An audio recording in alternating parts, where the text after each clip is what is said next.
जय हिंद दोस्तों। RP target education के यूट्यूब चैनल में आप सभी का स्वागत है।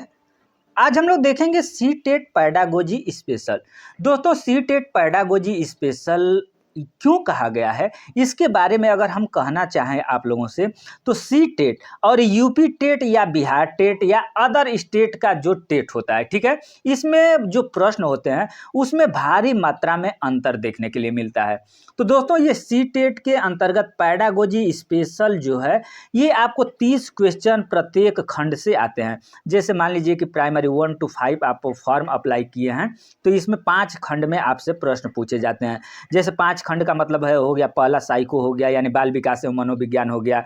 उसके बाद हिंदी हो गया, पर्यावरण हो गया, गणित हो गया, ठीक है, गणित हो गया, ठीक है। उसके बाद एक सेकंड लैंग्वेज होता है संस्कृत या इंग्लिश। ये 5 क्षेत्र से आपको प्रश्न दिए जाते हैं और पांचों क्षेत्र से आपको 30-30 क्वेश्चन दिए जाते हैं, यानी 150 नंबर के क्वेश्चन आपको दिए जाते हैं। जबकि ये 150 नंबर में से 75, ये 75 जो प्रश्न होते हैं, 75 नंबर के आपको पैडागोजी से पूछे जाते हैं। तो दोस्तों, सी टेट आप कर रहे हैं, तो अगर पूछा जाए कि सबसे ज़्यादा टफ आपको कौन सा सब्जेक्ट लगता है, तो आप जरूर बोलेंगे कि मैथ। सर, मैथ हमें सबसे टफ लगता है। या जो स्टूडेंट मैथ के होंगे उनको मैथ टफ नहीं भी लग रहा होगा, लेकिन ज़्यादातर अगर बच्चों को अगर देखा जाए, तो बच्चों को ज़्यादातर लोगों को मैथ ही सबसे अगर टफ सब्जेक्ट के अनुसार आता है। लेकिन अगर ये वीडियो आप देख रहे हैं, इसको लास्ट तक देख लेते हैं, तो ये समझिए कि आपका जो मैथ में डर है ये सीधे समाप्त हो जाएगा। क्यों समाप्त हो जाएगा? तो दोस्तों, ये गणित के अंतर्गत भी 15 नंबर के पैडागोजी के प्रश्न पूछे जाते हैं। और पैडागोजी के प्रश्न कैसे आते हैं, हम आपको 3 या 4 क्वेश्चन बता करके इसके बारे में बताएंगे कि पैडागोजी कितना आसान है करना। तो आइए सबसे पहले हम लोग देख लेते हैं पहला क्वेश्चन। दोस्तों, पहला क्वेश्चन आप देखेंगे और ये पैडागोजी का ही प्रश्न है, ठीक है, पैडागोजी का ही प्रश्न है। निम्नलिखित में से कौन सा संख्या की समझ का महत्वपूर्ण पहलू नहीं है? दोस्तों, यहाँ पर 2 चीज़ हम लोग समझेंगे। पहला समझेंगे ये कि इसमें नहीं शब्द दिया हुआ है, आप यहाँ पर नहीं देखेंगे, ठीक है, यानी ये लिखा हुआ है नहीं। तो जो भी क्वेश्चन आपसे पूछा जाता है सी टेट में, इस तरीके के क्वेश्चन बहुत सारे आते हैं, जो कि आप केवल ऊपर 2 लाइन पढ़, 1 लाइन पढ़ लेते हैं, उसके बाद आंसर पर ट्रिक लगा देते हैं। तो ये आप कभी नहीं करिएगा, क्योंकि नहीं शब्द आपके सही प्रश्न को गलत कर देगा और हो सकता है कि वही क्वेश्चन आपको जानकारी भी थी और वही 1 नंबर आपको फेल करा सकता है। तो दोस्तों, ये चीज़ आप लोग पूर्ण रूप से ध्यान दे करके ही क्वेश्चन को हल करेंगे। आइए प्रश्न देखते हैं। निम्नलिखित में से कौन सा संख्या, ठीक है, इसमें संख्या की समझ का महत्वपूर्ण पहलू नहीं है। यानी संख्या की समझ, हमें 1 2 3 4 5 या इस तरीके से जो संख्या है उसकी समझ का पहलू नहीं है। पंक्तिबद्धता, अगर कोई पंक्ति में मान लीजिए कि पहला पंक्ति हो गया, दूसरा, तीसरा, चौथा, पांचवा, ये 5 पंक्ति हो गई, तो इसमें तो हमें संख्या मिल रही है 1 2 3 4 5, अपना ये इसमें संख्या मिल रही है, यानी ये सही है। हमें क्या पूछा जा रहा है कि नहीं है, ठीक है, संख्या की समझ का पहलू नहीं है। तो पंक्तिबद्धता अगर देखा जाए तो 1 2 3 4 5, ये पंक्तिबद्धता ये बता रहा है कि पंक्तिबद्धता है। उसके बाद गणना, अगर किसी चीज़ की गणना हम करते हैं उसमें भी आ जाता है 1 2 3 4 5, यानी ये भी है महत्वपूर्ण पहलू है। उसके बाद अंक लिखना, अगर 1 2 3 4 5 हम लिखते हैं तो अंक लिखना भी संख्या की समझ का महत्वपूर्ण पहलू है। और पूछ रहा है कि नहीं है तो संरक्षण, आप किसी आचार का या धान गेहूँ या किसी चीज़ का आप संरक्षण कर रहे हैं किसी चीज़ को, तो ये समझिए कि उसमें क्या है, उसमें कोई भी संख्या की गणना या संख्या की समझ का महत्वपूर्ण पहलू ये नहीं है। तो यहाँ पर दोस्तों सही होगा संरक्षण। ये हो गया आपका मैथ। अब आप सोच रहे होंगे कि मैथ में तो जोड़ घटाना गुणा भाग और अनेक प्रकार के आपके जैसे मान लीजिए क्रय विक्रय या और सब सारे के सारे क्वेश्चन आते हैं दोस्तों।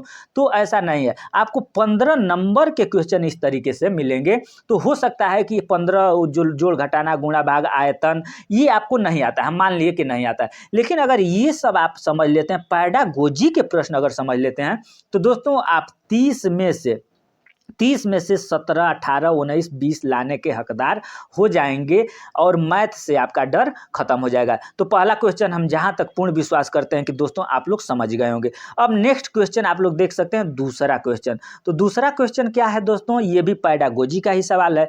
तो गणित की कक्षा में, ठीक है, गणित की कक्षा में संप्रेषण का उल्लेख कीजिए, क्षमता का विकास करता है। यानी जो गणित की कक्षा है, आप गणित आपका क्लास, मान लीजिए कि कोई टीचर होगा गणित का क्लास ले रहा होगा, तो उस गणित के कक्षा में संप्रेषण का उल्लेख यानी बातचीत करने का, गणित के कक्षा में हम जो बातचीत करते हैं, संप्रेषण करते हैं, वो किस क्षमता को विकसित करता है। तो दंड, आरेख, बार, ग्राफ को देखकर आंकड़े का अर्थ लगाना। दोस्तों देखिए, दंड, आरेख, बार, ग्राफ को देख करके आंकड़े का अर्थ लगाना, ये तो हमें ठीक नहीं लग रहा है। देखिए एक बात और है, ये ठीक नहीं लग रहा है। अब और सारे क्वेश्चन हम लोग देखेंगे। कक्षा में पूछे गए प्रश्नों का तुरंत उत्तर देना, ये भी कोई उस तरीके से नहीं हमें अच्छा लग रहा है। नेक्स्ट देखेंगे सी, गणित की समस्याओं पर दूसरों के विचार का खंडन करना। क्यों हम दूसरे के विचार का खंडन करेंगे, हम खंडन तो नहीं कर सकते। डी क्वेश्चन देखेंगे कि गणित विचार को सुव्यवस्थित, संचित और स्पष्ट करना।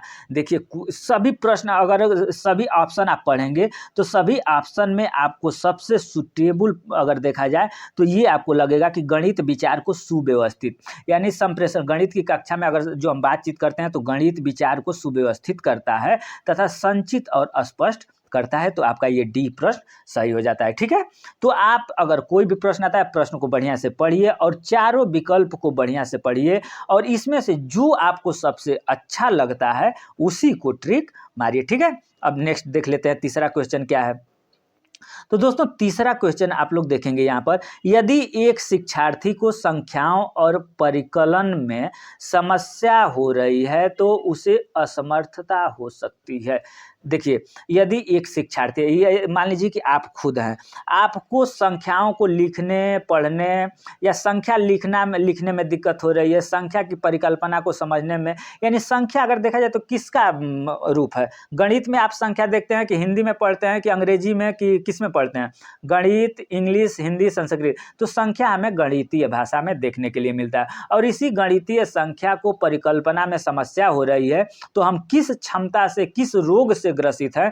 तो दोस्तों लेखन अक्षमता, अगर हमें लिखने में अक्षमता हो रही है, अगर हम कोई भी शब्द को लिख नहीं पा रहे हैं तो उसको डिस्ग्राफिया बोलेंगे। ठीक है, यानी डिस्ग्राफिया लिखने से संबंधित जब भी पूछा जाएगा दोस्तों, ये बहुत महत्वपूर्ण चैप्टर है, इसमें से आपको 1 नंबर निश्चित रूप से मिलेगा ही मिलेगा। तो आप यहीं इसी क्वेश्चन को देख करके आप 1 नंबर अपना क्लियर कर लीजिए। इसमें से पहला यहाँ पर देखेंगे तो ये पहला और दूसरा और डी, ये तीनों क्वेश्चन महत्वपूर्ण है। तो आप तीनों को पहले समझ लीजिए। लेखन अक्षमता है लिखने में, ग्राफ बनाने में इत्यादि, कोई उस तरीके से समस्या अगर बताता है तो उसमें आप डिस्ग्राफिया को लिखेंगे, यानी ग्राफ बनाना, लिखना।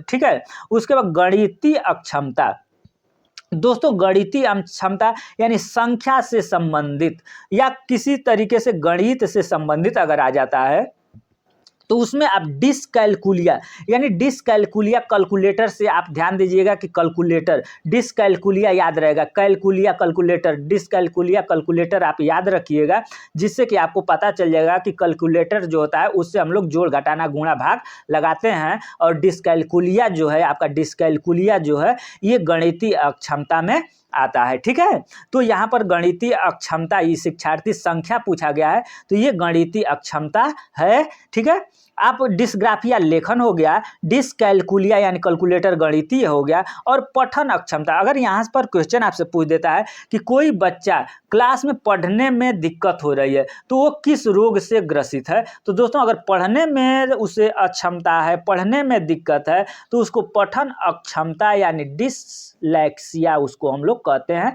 आप ये तीनों लिख लीजिएगा, बल्कि अपने दिमाग में लिख लीजिए कि डिसलेक्सिया, पठन अक्षमता, डिसकैलकुलिया गणितीय अक्षमता और डिसग्राफिया यानी ग्राफ जो है उसमें लिखा गया है, कैलकुलेटर है गुणा गणित किया गया है, और डिसलेक्सिया जो है पठन अक्षमता किया गया है। दोस्तों यहाँ आपका 1 नंबर तैयार हो गया। ठीक है, अब नेक्स्ट क्वेश्चन और लास्ट क्वेश्चन आज का हम लोग देख लेते हैं कि इस तरीके से भी आपसे क्वेश्चन पूछा जाएगा दोस्तों।